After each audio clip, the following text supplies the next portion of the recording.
کردووە کا قادر سڵاوت لێبێ و زۆر بەخێر بی. زۆر سپاس سڵاو بۆیەوە سڵاو بۆ بینەرانی خۆشەویست. زۆر سپاس کۆمنتت لەسەر کۆبوونەوەکەی لیژنەی باڵای ریفراندۆم چییە؟ لە ڕاستیدا ئێمە پێمان وایە کە ئەم لیژنەیە ینی خودی ئەو دەستەی کە پێکهێنراوە بۆ ریفراندۆم پێویستە لە پەرلەمان متمانەی پێ بدرێ بەس دەبواە پەلە دەکرێت لەو کۆبوونەوانە ئەم کۆبوونەوانە کە ئەمە کۆبوونەوەی یەکەم نییە پێویست بوو بەربەستەکانی بەردەم پرۆسەی ریفراندۆم لا بدرێن بۆی کۆدەنگی سیاسی لە نێوانی هێز و لاەنە سیاسیەکان پێک بهێنرەیە دروست بکرێ اینجا کۆبوونەوەی ئەم کۆمیتەیان ئەم لیژنەیە دەستی بەکارەکانی خۆی کردبایە ئەمە کۆمێتی ئێمەیە لەسەر کۆبوونەوەکان ئەم لیژنەوە تا پەلە دەکرێت لە بەڕێوەچوونی کۆبوونەوەکان دۆخی سیاسی پێویستە ئاسایی بکرێتەوە بە ئاساییکردنەوەی دۆخی سیاسی و بەگەرخستنەوەی پەرلەمانی کوردستان یەکڕێزی نێوانی هێز و لاەنە سیاسیەکان دروست دەبێ اینجا ئێمە پێویستمان بە دەرکردنی قانونە لە دوای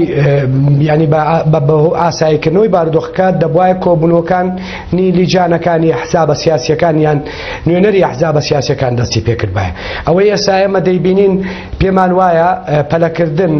لە کۆبوونەوەکان تەفرەقەی زیاتری سیاسی لێ دەکەوێتەوە ئەم پرسە مادام پرسێکی گرنگی نیشتیمانیە پێویستە هێز و لایەنە سیاسیەکان قیاداتی سیاسی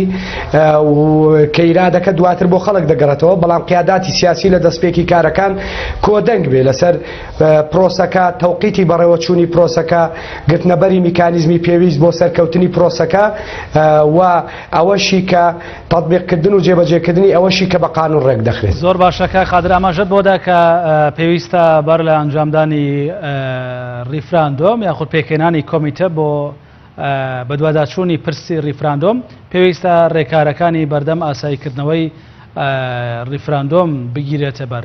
یەکێک لەوانەش پەرلەمانی کوردستانە کە ئاسایی بکرێتەوە ئەگەر پەرلەمان شەرعەتی پێنەدات ئەم کۆمیتەیە یاخود ئەوەی کە حزبەکان بە ریفراندۆم هەڵدەستن شەرعەتی هەیە؟ لە ڕاستیدا بەر لە هەموو شتێک بربەستەکانی بەردەم ریفراندۆم پێویستە لا ببرێن و ئەو نوێنەرانەی کە نوێنەری هەموو ئەحزابە سیاسیەکانەوانەی کە لە کۆبوونەوەکان لەگەڵ بەڕێز بارزانی بەشدارن پێویستە بە ڕاشکاوی پێی بڵێن کە تۆ دەتوانی بربەستەکانی بەردەم ریفراندۆم لابەری خودی خۆت بربەست وە خۆت و پارتەکەت بربەستت لە بەردەم بەڕێوەچوونی پرۆسەکە دروست کردووە ئەگەر قرار بێ هەمومان جددی بین لە بەڕێوەچوونی ئەم پرۆسەیە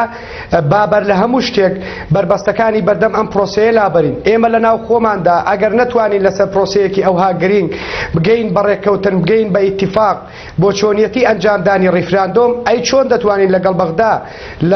لەو کاتێک کە دەکەوینە دانوستان لەگەڵ بەغدا ڕێککەوین لەگەڵ ئەو عەقڵە شۆڤێنیە ڕێککەوین کە گۆڕانکاریەکی ئەوتۆ لە عەقڵیەتی سیاسی لە دوای پرۆسەی ئاسادی عێراق لە عێراقدا ڕووی نەداوە چۆن دەتوانین لەگەڵ وڵاتانی دەوروبەر ڕێککەوین لەگەڵ ئێران لەگەڵ تورکیا لەگەڵ ئەم دەوڵەتانە ئەمەش نەک بە معنای ئەم قسەی من بە معنای ئەوە کە هەموو ئەو دەوڵەتانە پێمان بڵێن فەرمونون ئێمە ڕازین بە دروستکردنی دەوڵەت بەڵام لانی کەم چۆن دەتوانین ئێمە دیالۆگیان لەگەڵدا بکەین ئەگەر بگەینە تێگەشتێکی سەرەتاییش لەسەرام پرساگەر ئێمە نەتوانین لە ناو خۆماندا بگەینە ئیتیفاق بێگومان ئەم پرسە ئەگەر لە پەرلەمانی کوردستان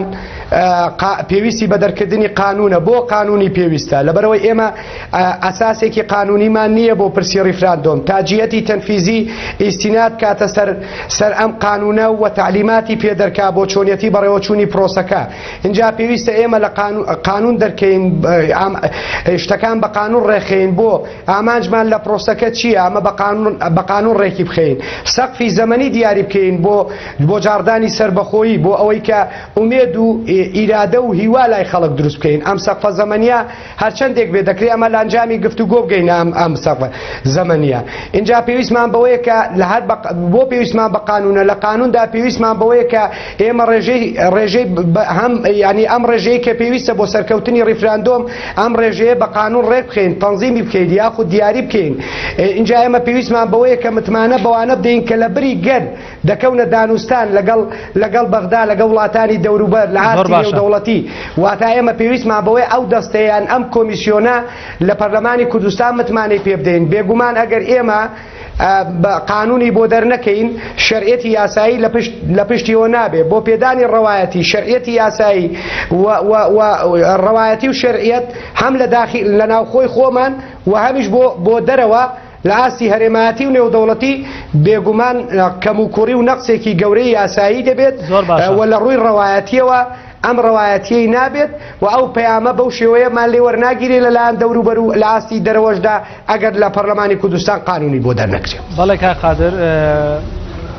سپاس بۆ ڕوونکردنەوەکانت. پێشتر مەکتەبی سیاسی یەکێتی نیشتیمانی کوردستان لە کۆبنەوەیەکی حزبەکەیدا ئاماژەی بۆ داکە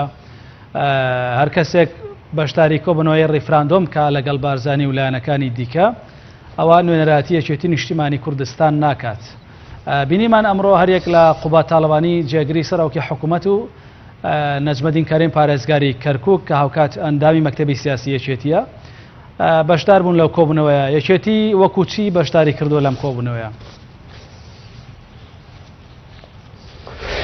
لە ڕاستیدا پێویستە ئەم پرسیارە زیاتر ئاراستەی بەرپرسانی مەکتەبی سیاسی ئەندامانی مەکتەبی سیاسی یا کۆمیتەی سەرکردایەتی بکرێت. بەڵام وەڵامی من بۆ جەنابتان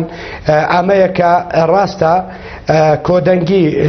سەبارەت بە بەشداریکردن مشارەکەکردنی نوێنەرانی یەکێتی لەم کۆبوونەوەیەدا کۆدەنگی مەکتەبی سیاسی یاخود کۆمیتەی سەرکردایەتی باشترەوە بڵێن نییە. بەشێک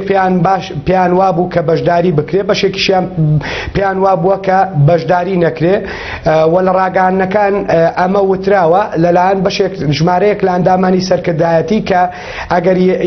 ینی هیچ کەسێک بۆی نییە بە ناوی یەکێتیەوە بەشداری لە کۆبوونەوەکەی سپەی بکات ینی دوێنێ واوتراوە. بەڵام ئەمە بۆچی دەگەڕێتەوە؟ ئەمەش بۆ دەگەڕێتەوە کە ئێمە وەکو یەکێتی یا کۆمیتەی سەرکردایەتی یەکێتی قەراری داوە کە بڕیاری کۆمیتەی سەرکردایەتی یەکێتی ئەمەیە لە نەخشە ڕێگاکەشدا هاتووە بەر لە بەڕێوەچوونی پرۆسەی ڕیفراندۆم پێویستە پەرلەمان کارا بکرێتەوە و پێویستە قانون بۆ پرسی ڕیفراندۆم دەربکرێ و یەکێتیش من وەکو پەرلەمانتارێکی یەکێتی دەیڵێم ناکرێ مساومە لەسەر ئەمە بکات. ناکرێ بەبێ کاراکردنەوەی پەرلەمان و دەرکردنی قانون بۆ پرسی ڕیفراندۆم یەکێتی لەگەڵ بە ئەنجامدانی ئەم پرسەدا بێ لەو تەوقیتەی کە دیاری کراوە. ئەمەش مانای ئەوە نییە کە ئێمە دژی ڕیفراندۆمین و سربەخۆی و دەوڵەتمان ناوێ.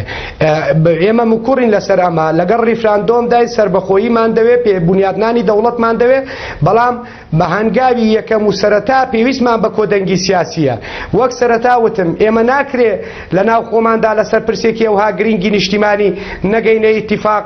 بین نین بربەستەکانی بەردەمی لابەرین. ناکرێ هێزێکی سیاسی وەسەرکردەی هێزێکی سیاسی عینادی سیاسی وای لێ کرد بێت کە